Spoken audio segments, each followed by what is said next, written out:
आप सब लोगों को जय मसीह की मेरी तरफ से नया साल की आशीषें और मुबारकबाद देना चाहता हूं। खुदा आप सबको आशीष दें, मार्गदर्शन करें, अपनी आत्मा से परिपूर्ण करें और आपको उनकी जलाल के लिए इस्तेमाल करें। पिछले साल जो 2020 जो है कि हम सब के लिए एक बहुत ही कठिन साल था। खासतौर से इस कोविड-19 महामारी की वजह से पूरी दुनिया इस महामारी की वजह से पीड़ित थे। और ये महामारी ऐसे महामारी था कि आप गरीब हो या अमीर हो, आप जवान हो या बुजुर्ग हो, आप मर्द हो या औरत हो, किसी का उसने नहीं छोड़ा है। सभी लोग इससे पीड़ित थे। हमारी कलीसिया खुद पिछले 9 महीने बंद पड़ा है, परंतु हमें जूम सर्विसेज के द्वारा, जूम के माध्यम से Bible study, prayer cell, confirmation class और हमारे सर्मन सारे जो है यूट्यूब के द्वारा हमने किया है। तो इसी के द्वारा हम देखते हैं कि खुदा की वचन का कमी नहीं था। खुदा के वचन सभी के पास पहुंचा है, परंतु खुदा ने हम सबको पिछले 9 महीने खासतौर से दिया ताकि हम अपने आप को जांचें, इंट्रोस्पेक्ट करें, हमारी जीवन के बारे में सोचें। क्योंकि इस महामारी के द्वारा हमें मृत्यु का बहुत नजदीकी से देखा है। काफी लोगों की नजदीक रिश्तेदार गुजर गए हैं। बेटा, बेटियां, बाप, माँ, कोई खास रिश्तेदार, जवान लोग, वो भी गुजर गए हैं।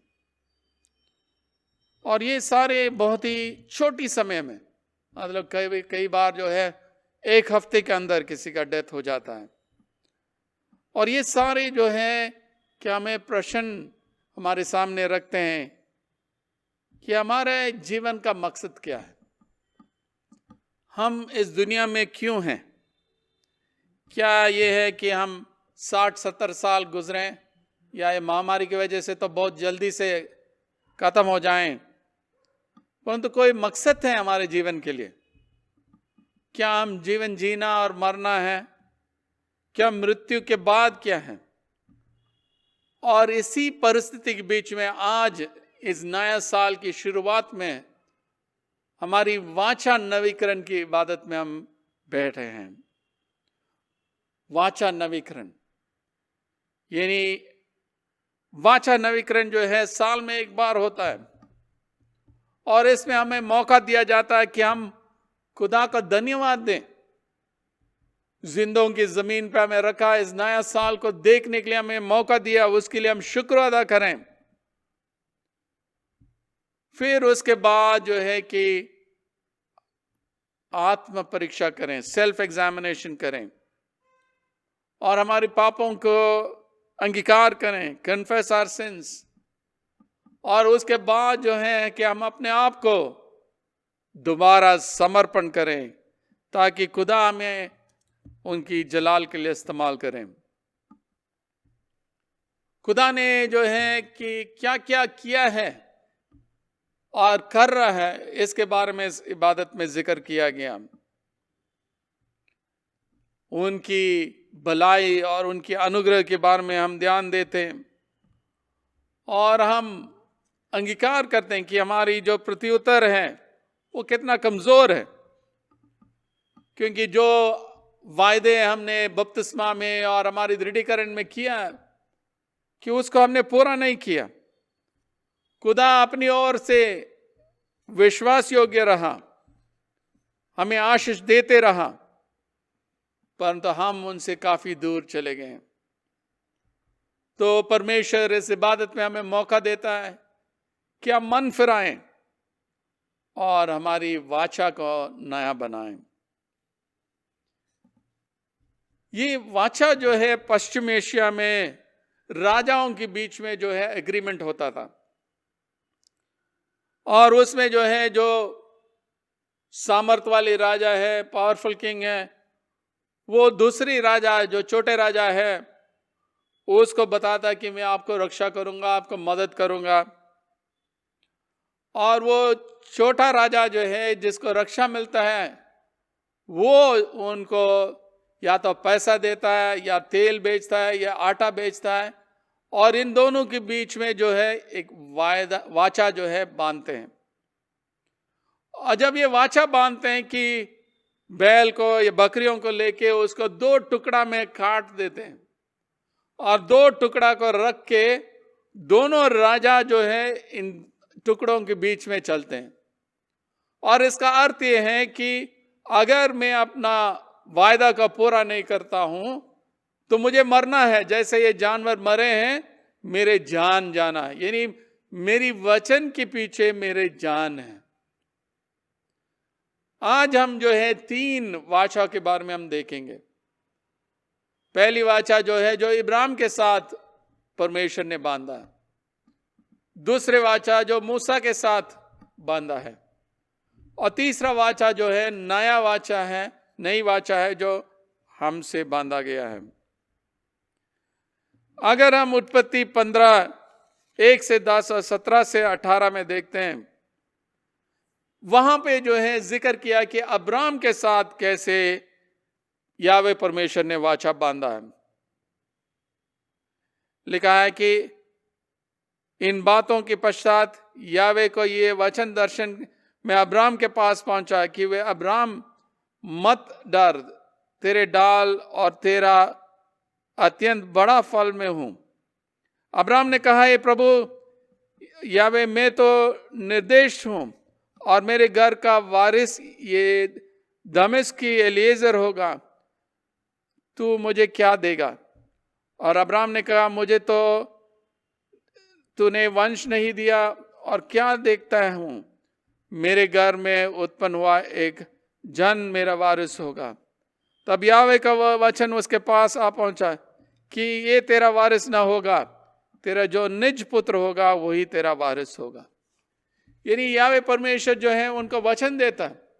और इब्राहिम को जब उत्पत्ति 12 में बुलाया, 3 चीज उनको प्रतिज्ञा किया, आपके लिए जमीन दूंगा, आपके लिए वारिस दूंगा और सारे देशों के लिए आप आशीष का कारण बनेंगे।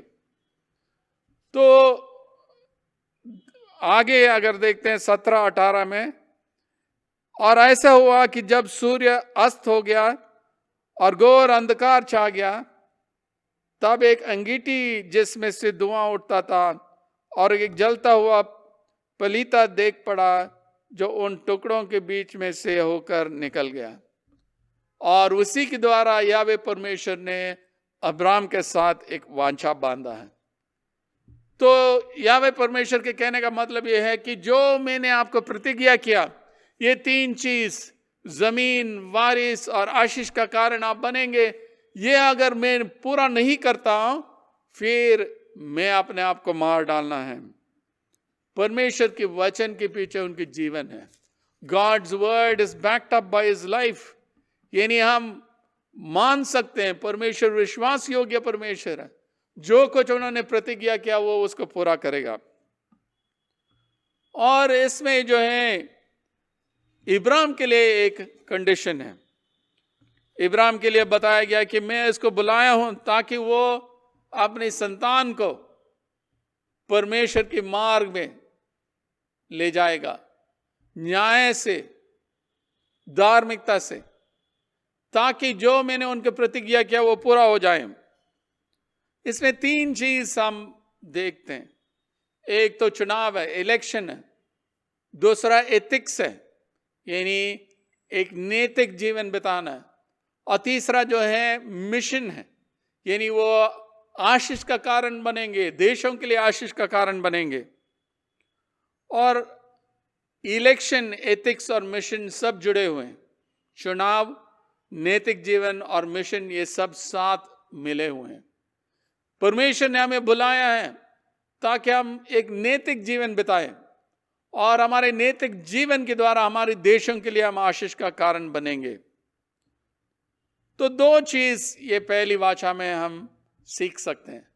पहली चीज जो है परमेश्वर विश्वास योग्य परमेश्वर है, हम उनको विश्वास कर सकते हैं।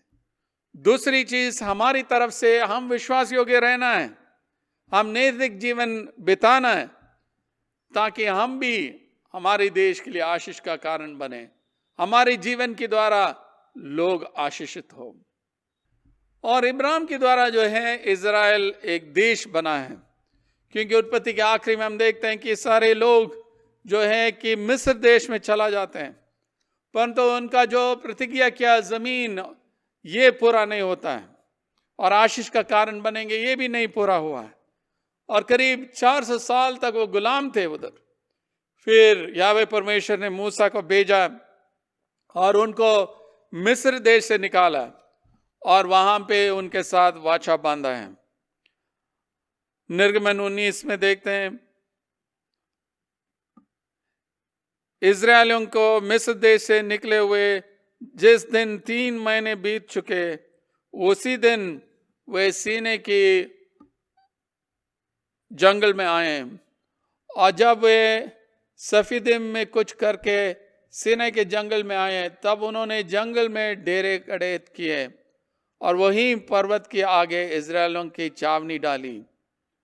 तब मूसा पर्वत पर परमेश्वर के पास चढ़ गया, और यावे ने पर्वत पर से उसको पुकार कर कहा, याकूब की घराने से ऐसा कह और इजरायलियों के मेरे ये वचन सुना कि तुमने देखा कि मैंने मिस्रियों में से क्या क्या किया, तुमको मानव उकाब पक्षी की पंखों पर चढ़ाकर अपने पास ले आया है। इसलिए अब यदि तुम निश्चय मेरी मानोगे और मेरी वाचा का पालन करोगे, तो सब लोगों में से तुम ही मेरा निज धन ठहरोगे, समस्त पृथ्वी तो मेरी है। स्पष्ट रूप से यहाँ पे हमारे लिए बताया गया कि हम जो है कि परमेश्वर की वाचा को मानना है, कि यहाँ इजरायली लोगों को भी वही बताया गया स्पष्ट रूप में कि वो उनका वाचा का पालन करें। और 3 चीज उनकी पहचान में बताया गया कि अगर वो वाचा को पालन करते हैं, और उनका 3 चीज बताया गया, और तुम मेरी दृष्टि में याजकों का राज्य और पवित्र जाति ठहरोगे। तो बातें इजराइल से कहने के वे यही है, यानी निज धन और याजकों का राज्य और जो है कि पवित्र जाति ठहरेंगे। तो 3 चीज उनकी पहचान में, निज धन यानी जो परमेश्वर की नजदीक में है, एक ट्रेजर्ड पोजेशन है। दूसरी चीज उनके बारे में बताया कि याजकों का राज्य, हर विश्वासी जो है एक याजक है, और याजक का काम है कि परमेश्वर के वचन को दूसरों को सिखाना है, परमेश्वर को लोगों के पास लाना है, लोगों को परमेश्वर के पास लाना है, प्रार्थना और दुआ के द्वारा एक मध्यस्थ के रूप में, मीडिएटर के रूप में हम दूसरों को परमेश्वर के पास लाना, और एक टीचर के रूप में हम परमेश्वर के वचन को दूसरों को सिखाना, और हम दूसरों का आशीष का कारण बनना। तीसरी चीज ये लिखा है कि पवित्र जाति ठहरोगे, एक पवित्र जन होना, पवित्रता हमारे जीवन में होना है। और यही 3 चीज उनके लिए बताया गया जो इजराइल के लोगों के लिए। और पहले पत्रस 2:9 में यही 3 चीज मसीह लोगों के लिए भी बताया गया।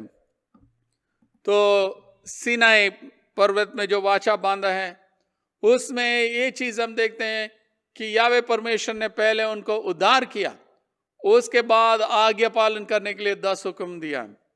वैसे नया नियम में भी यीशु मसीह जब हम पापी थे तब वो हमारे लिए मरा, उसके बाद हमें बुलाता कि हम आज्ञा पालन करें। परमेश्वर हमें बुलाता है कि हम एक निज धन है और याजकों के राज्य है, एक पवित्र देश है, तो हम पवित्र जीवन बिताना है। इस नया साल में हम ऐसे जीवन बिताएं कि हम सच में परमेश्वर की याजक बने, हम दूसरों को सिखाएं, दूसरों के लिए आशीष का कारण बने, दूसरों के लिए प्रार्थना करें, ताकि हम सच में परमेश्वर की निज धन हो।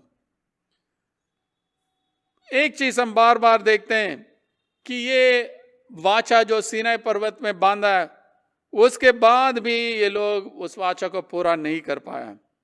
कुछ ही समय में हम देखते हैं कि वो एक बछड़ा का बना के उसको वो आदर प्रणाम कर रहे थे। और मूसा जब आके देखा कि ये लोग जो है इस मूर्ति को पूजा कर रहे थे, तब उन्होंने जो पट्टी उनके हाथों में था उसको उसने नीचे डाला जिसमें 10 हुक्म लिखा गया, टूट गया।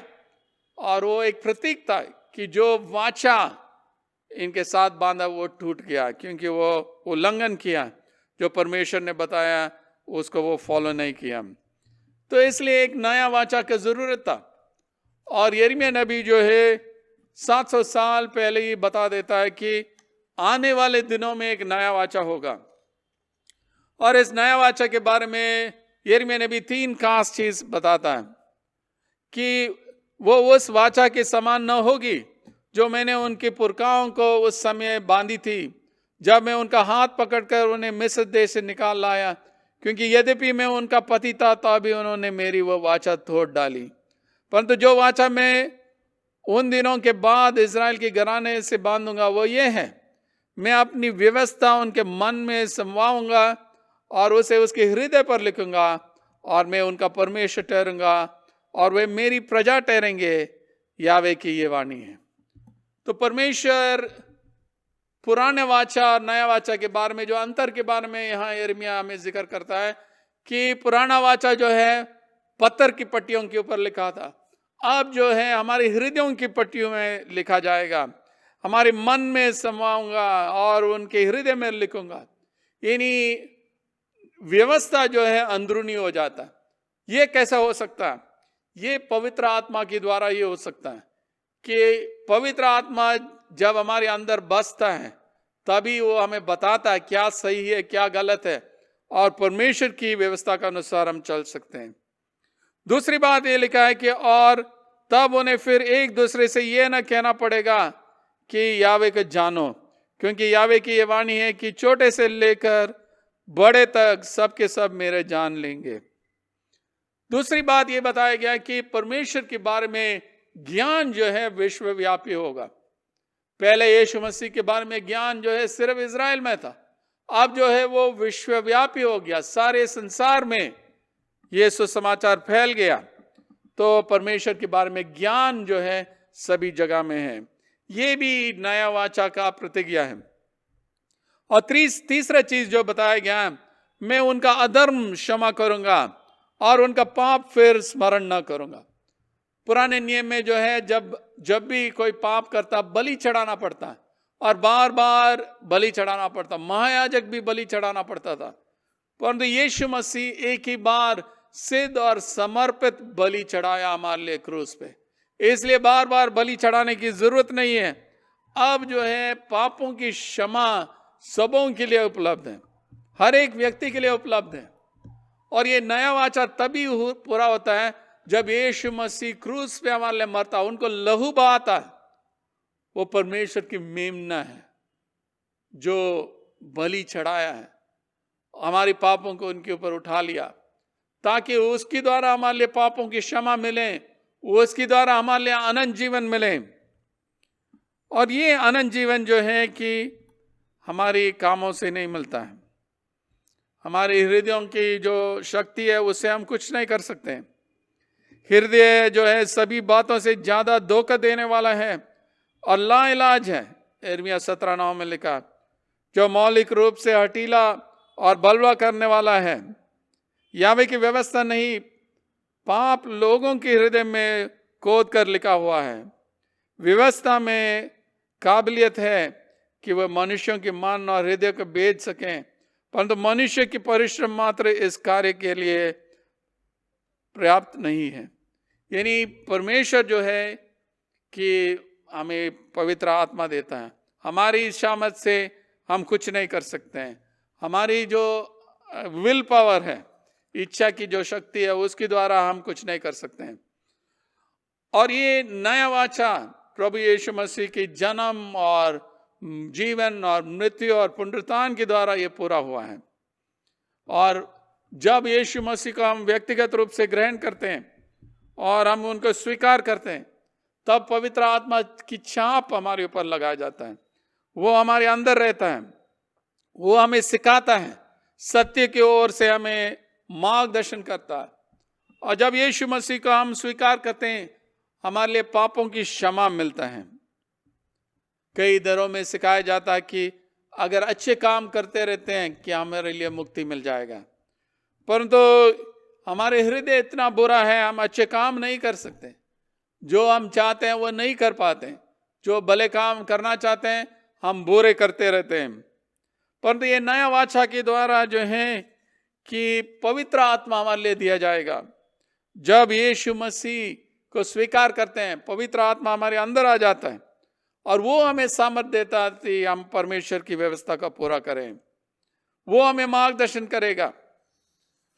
और दूसरी बात यह है कि हमारे लिए पापों की क्षमा है, कोई भी बलि की जरूरत नहीं है। तो व्यवस्था अंदरूनी हो गया, परमेश्वर की ज्ञान विश्वव्यापी हो गया और हम लोग बुलाए गए कि सबको ये सुसमाचार बांटें। मसीह समाज एक विश्वव्यापी समाज है और यीशु मसीह ने उनका काम कर चुका है। जो पाप हमने भूतकाल में, वर्तमान काल में और भविष्य काल में किया, वो सब खत्म हो गया। इसलिए कोई बलि की जरूरत नहीं है। इस नए साल की शुरुआत में खुदा हम सबको बुलाता है कि हमारी वाचा को नया बना दें, नवीकरण करें, रिन्यू आवर कवेनेंट। खुदा के साथ जो रिश्ता है उसको हम नया बना दें। जो प्रतिज्ञा हमने बपतिस्मा में और दृढ़ीकरण में किया उसको पूरा करें कि हम उनको आगे पालन करें, पवित्र बने, ताकि हमारे जीवन के द्वारा लोग यीशु मसीह को जान सकें। हम आनंदित हैं क्योंकि हमारी पाप क्षमा हुआ है और ये हमारी कर्मों के द्वारा नहीं है, परंतु यीशु के बलिदान के द्वारा है। इसलिए यीशु मसीह जैसे हम इस नया साल को शुरू करते हैं, चाहता है कि हम आत्मिक फल हमारे जीवन में लाएं। यूहन्ना हमें याद दिलाता है कि जब तक हम यीशु के साथ बने न रहते हैं, हमारे जीवन में फल नहीं ला सकते हैं। कि इस नए साल की शुरुआत में हम ये वाचा को नया बनाएं, हमारी पापों से मन फिराएं और आने वाले दिनों में परमेश्वर के राज्य के लिए हमारी जीवन के द्वारा फल लाएं।